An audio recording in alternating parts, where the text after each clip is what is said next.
गाय लक्ष्मी की कहानी। गांव धर्मपुर के एक सिरे पर एक बूढ़े किसान हरिदास का छोटा सा खेत था। वह मेहनती तो था, पर उम्र ढलने के साथ उसकी ताकत कम होती जा रही थी। उसकी पत्नी घुर चुकी थी और बेटा शहर जाकर वहीं बस गया था। अब उसके जीवन का एकमात्र सहारा थी उसकी गाय लक्ष्मी। लक्ष्मी कोई साधारण गाय नहीं थी। वह दूध देती थी, लेकिन उससे बढ़कर वह हरिदास की सच्ची साथी थी। हर सुबह जब हरिदास खेत पर काम करने जाता, लक्ष्मी उसके पीछे पीछे चलती। वह कभी थकती नहीं थी, न ही कभी शिकायत करती थी। हरिदास उससे बातें करता जैसे वह इंसान हो, और लक्ष्मी अपनी बड़ी बड़ी मासूम आंखों से जैसे सब समझ जाती। गांव में सब लक्ष्मी को जानते थे। बच्चे उसे प्यार से गौ माता कहकर पुकारते थे और बूढ़े उसका आशीर्वाद लेते थे। उसकी चाल में ठहराव था और आंखों में करुणा। हरिदास को अक्सर कहते सुना जाता, लक्ष्मी मेरे लिए भगवान का दिया हुआ वरदान है। एक साल गांव में भयानक सूखा पड़ा। खेतों में पानी नहीं था, फसलें सूख गईं और चारे की भारी कमी हो गई। कई किसानों ने मजबूरी में अपनी गायें शहर के बूचड़खानों को बेच दी। हरिदास पर भी कर्ज बढ़ता जा रहा था। गांव वालों ने उसे सलाह दी, हरिदास, लक्ष्मी अब दूध भी नहीं देती, उसे बेच दो, कुछ तो पैसा मिलेगा। हरिदास ने चुपचाप सिर झुका लिया, पर रात भर वह सो नहीं पाया।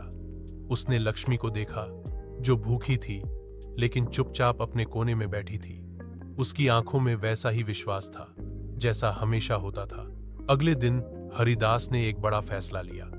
उसने अपनी बची खुची जमीन का एक टुकड़ा बेच दिया और उस पैसे से गाय के लिए चारा खरीदा। गांव वाले हैरान रह गए। किसी ने कहा, बूढ़ा पागल हो गया है, तो किसी ने ताना मारा, एक जानवर के लिए जमीन बेच दी। लेकिन हरिदास को फर्क नहीं पड़ा। कुछ महीनों बाद बारिश आई, खेतों में हरियाली लौट आई। हरिदास की मेहनत रंग लाई और फसल अच्छी हुई। उसी समय पास के शहर में एक डेयरी फार्म ने गांव के किसानों से दूध खरीदना शुरू किया। लक्ष्मी ने भी फिर से दूध देना शुरू कर दिया। उसका दूध इतना शुद्ध और स्वादिष्ट था कि शहर के लोग खास तौर पर उसी का दूध मांगने लगे। धीरे धीरे हरिदास के हालात सुधरने लगे। वह कर्ज मुक्त हुआ और उसकी रोजी रोटी फिर से चल निकली। गांव वाले, जो उसे पहले पागल कहते थे, अब उसकी समझदारी की तारीफ करते नहीं थकते थे। हरिदास अक्सर कहा करता था, पैसा तो चला जाएगा, जमीन फिर आ जाएगी, लेकिन जिसे हम दिल से अपनाते हैं उसे यूं ही नहीं छोड़ते। लक्ष्मी अब भी हरिदास के साथ थी, बूढ़ी लेकिन संतुष्ट। गांव के लोग अब उसे और भी सम्मान से देखते थे। स्कूल में बच्चों को उसकी कहानी सुनाई जाती थी, एक गाय की जिसने न केवल एक किसान की जिंदगी बदली, बल्कि पूरे गांव को यह सिखा दिया कि निष्ठा, ममता और धैर्य से बड़ी कोई दौलत नहीं होती। सीख, यह कहानी केवल गाय की नहीं, बल्कि विश्वास और ममता की है। गाय केवल एक पशु नहीं, बल्कि हमारे परिवार का हिस्सा होती है। यदि हम उन्हें प्यार और सम्मान दें, तो वे हमारी जिंदगी में आशीर्वाद बनकर आती है।